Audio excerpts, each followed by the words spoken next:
Bonjour à toutes et à tous et bienvenue dans cette nouvelle vidéo.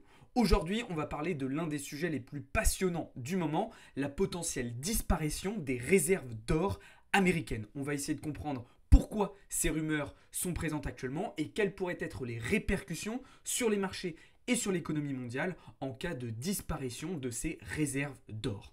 Juste avant de commencer, comme d'habitude, je vous invite à vous abonner si ce n'est pas encore déjà fait et à nous rejoindre dans le serveur Discord. Vous avez tous les liens en bio et en description.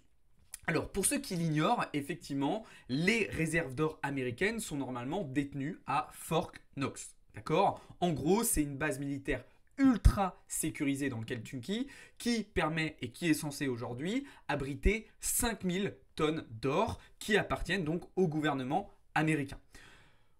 Ça correspond aujourd'hui à peu près plusieurs centaines de milliards de dollars, donc ça représente quand même énormément d'argent. Et il y a un problème, c'est qu'il n'y a pas eu d'audit officiel de ces réserves d'or depuis les années 70. En gros, ça fait plus de 50 ans qu'il n'y a absolument personne qui a officiellement vérifié qu'il y avait bien cette quantité d'or dans les réserves américaines. Et ça, c'est un problème. C'est un problème et puis ça alimente du coup un certain nombre de théories et de rumeurs. Alors, ce qui est intéressant, c'est que du coup, il y a quelques jours de ça, on a un sénateur américain, Rand Paul, qui a tout simplement demandé à Elon Musk, via donc son département d'efficacité gouvernementale, eh bien de faire un audit, de faire une vérification des réserves d'or des États-Unis.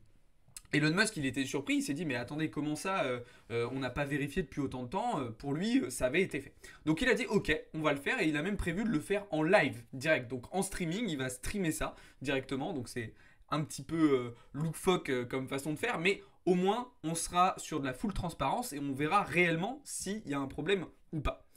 Alors, au-delà de cette problématique en elle-même, ça réveille aussi un certain nombre de théories du passé, et notamment le fameux scandale Rockefeller.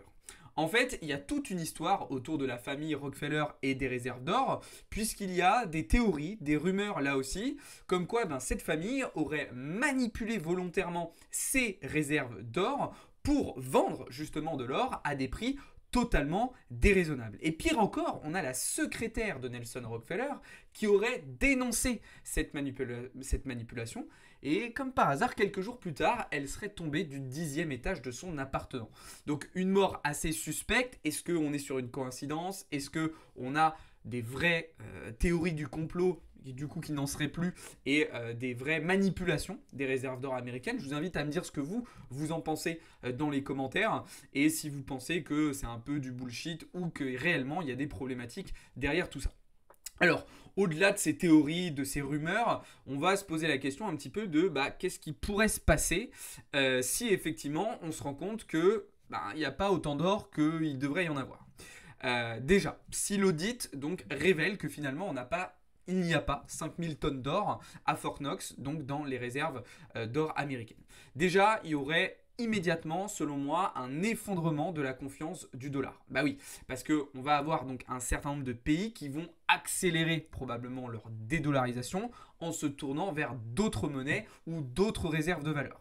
Donc ça pourrait très clairement et immédiatement entraîner un séisme monumental sur les marchés financiers. Au-delà de ça, on pourrait aussi observer une explosion du cours de l'or et une crise boursière. Si les 5000 tonnes d'or ne sont pas là, c'est que l'offre réelle d'or actuelle est encore plus restreinte que ce qu'on pensait. Alors, tout dépend si vraiment il n'y a pas d'or ou si en fait on se rend compte qu'il est autre part, cet or-là. Évidemment, si l'or est là mais qu'il est autre part, ça n'aura pas cet effet-là. Mais si on se rend compte qu'en fait on a mal calculé l'offre réelle de l'or, et bien là ça pourrait entraîner une valorisation assez importante du cours de l'or et donc provoquer un choc boursier absolument énorme à l'échelle internationale. Ça pourrait aussi avoir un impact sur Bitcoin et sur les cryptos.